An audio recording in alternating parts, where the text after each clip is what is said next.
আল্লাহ তাআলা বলেন, হায় বান্দা, আমার প্রতিটা বান্দা তাদের ভাবা উচিত আমি আল্লাহ ইতিপূর্বে তোমাদের প্রত্যেকের পূর্বে তোমাদের চাইতে শক্তিতে বেশি, সম্পদে বেশি এমন অসংখ্য জাতি, ব্যক্তি, গোষ্ঠী, সম্প্রদায় আমি ধ্বংস করে দিয়েছি। আমি 40 হাত লম্বা মানুষ, আজ জাতি ধ্বংস করে দিয়েছি।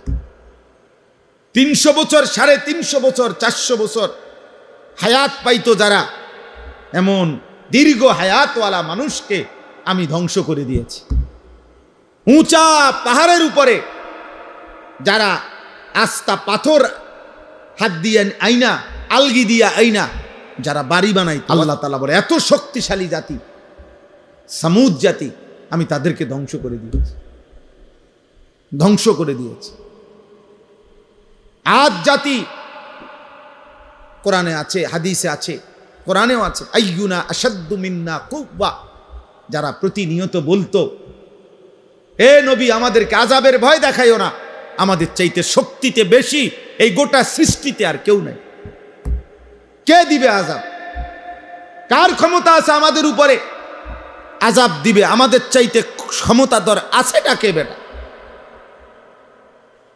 আল্লাহ তাআলা যেন বলছেন আরশ আজিম থেকে, নাফরমান আমি আছি, আমি আল্লাহ।